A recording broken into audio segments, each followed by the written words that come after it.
പല കാര്യങ്ങളും വേഗം തന്നെ ചെയ്തു തീർക്കണമെന്ന് നമുക്ക് ആഗ്രഹമുണ്ട്. പക്ഷേ പലപ്പോഴും അതിന് കഴിയാതെ വരുന്നു. ഇത് മടിയാണെന്നൊക്കെ നമ്മൾ ചിലപ്പോൾ വിചാരിക്കും. കാര്യങ്ങൾ കൃത്യസമയത്ത് ചെയ്യാത്തവരൊക്കെ മടിയന്മാരാണെന്നാണ് നമ്മുടെയൊക്കെ ഒരു ധാരണ.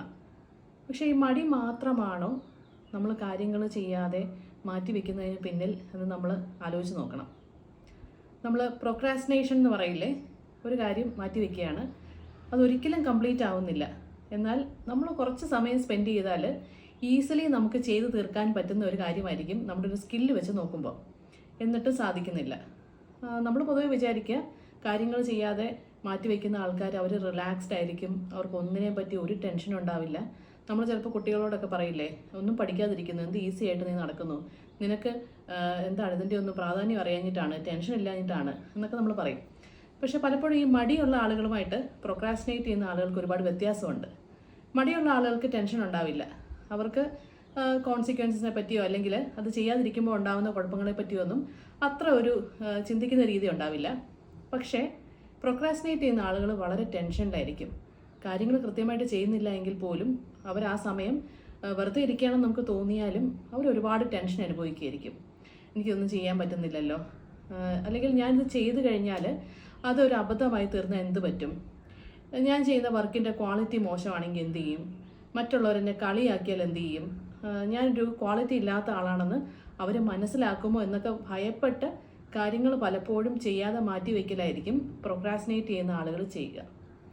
അപ്പോൾ എന്താണിത് മാറ്റാൻ എന്നുള്ള വഴി നമ്മൾ ചിന്തിക്കണം. നമ്മളെല്ലാ ദിവസവും ഒരു 2 മിനിറ്റെങ്കിലും നമ്മൾ ഈ മാറ്റി വെക്കാൻ സാധ്യതയുള്ള കാര്യങ്ങൾക്ക് വേണ്ടി സ്പെൻഡ് ചെയ്യണം. നമുക്ക് ചിലപ്പോൾ മണിക്കൂറുകളൊന്നും സ്പെൻഡ് ചെയ്യാനുള്ള ധൈര്യം ഉണ്ടാവില്ല, സാരമില്ല. ഒരു 2 മിനിറ്റ് സമയം ഞാനിത് ചെയ്യുന്നു വിചാരിക്കുക. ഉദാഹരണത്തിന് റിപ്പോർട്ട് എഴുതാനാണ്, അല്ലെങ്കിൽ പഠിക്കാനുള്ളതാണ്, അല്ലെങ്കിൽ എന്തെങ്കിലും ഒരു വർക്ക് നമ്മൾ ഒരു ചെയ്തു തീർക്കേണ്ടതായിട്ടുണ്ടെങ്കിൽ 2 മിനിറ്റ് അതിന് സ്പെൻഡ് ചെയ്യുന്നു.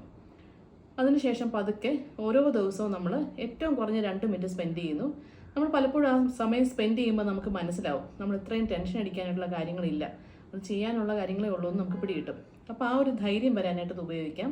അതുപോലെ തന്നെ നമ്മുടെ ഒരു ഫ്രണ്ടിനോടോ ഒക്കെ നമ്മൾ പറയാം, ഞാൻ ഇന്ന സമയത്ത് എല്ലാ ദിവസവും ഈ കാര്യങ്ങൾ ഞാൻ ചെയ്യും, അത് കഴിഞ്ഞിട്ട് ഞാൻ നിന്നെ അറിയിക്കാം, അപ്പോൾ എന്നെ ഒന്ന് ഒബ്സർവ് ചെയ്യണേ, ഞാൻ അത് കറക്റ്റായിട്ട് ചെയ്യുന്നുണ്ടെന്ന് ഉറപ്പാക്കണേ എന്ന് പറഞ്ഞിട്ട് നമ്മൾ അവരോട് പറഞ്ഞിട്ട്, അപ്പോൾ നമ്മൾ അവരോട് അക്കൗണ്ടബിൾ ആണല്ലോ, അപ്പോൾ അങ്ങനെ നമുക്ക് ചെയ്യാം. പിന്നെ വളരെ കമ്പാഷനേറ്റ് ആയിട്ട് നമ്മളെ തന്നെ നമ്മൾ ഡീൽ ചെയ്യണം. നമ്മളെപ്പോഴും അയ്യോ എന്നെ ഇതൊന്നും ചെയ്യാനായിട്ട് പറ്റില്ലല്ലോ, എനിക്കത് പറ്റില്ലല്ലോ, ഇത് പറ്റില്ലല്ലോ എന്ന് പറഞ്ഞ് നമ്മളെപ്പോഴും നമ്മളെ കുറ്റപ്പെടുത്തുന്നതിന് പകരം കുറച്ച് സെൽഫ് കമ്പാഷനേറ്റ് ആയിട്ട് ഞാൻ ശ്രമിച്ചു നോക്കാം, ഞാൻ ഓരോ സ്റ്റെപ്പ് ബൈ സ്റ്റെപ്പായിട്ട് ഞാൻ ശ്രമിക്കാം, അപ്പോൾ അതൊക്കെ എനിക്ക് അച്ചീവ് ചെയ്യാൻ പറ്റുമായിരിക്കും. അങ്ങനെ കുറച്ച് കമ്പാഷനേറ്റ് ആയിട്ട് നമ്മളെ തന്നെ സമാധാനിപ്പിക്കുന്ന രീതിയിൽ നമ്മൾ എങ്ങനെയാണോ നമ്മുടെ ഒരു ഫ്രണ്ട് ഒരു സിമിലർ സിറ്റുവേഷനിൽ കോൺഫിഡൻസ് കുറവായിട്ടിരിക്കുമ്പോൾ നമ്മൾ എന്ത് പറഞ്ഞു കൊടുക്കും, അതുപോലെ വളരെ കൈൻഡായിട്ട് നമ്മളെ തന്നെ ഡീൽ ചെയ്യുകയും ചെയ്യുമ്പോൾ നമുക്ക് ഈ കാര്യങ്ങൾ ഡിലേ ചെയ്യാതെ കൃത്യമായിട്ട് ചെയ്യാനായിട്ട് ഒരു കോൺഫിഡൻസ് നമുക്ക് കിട്ടും.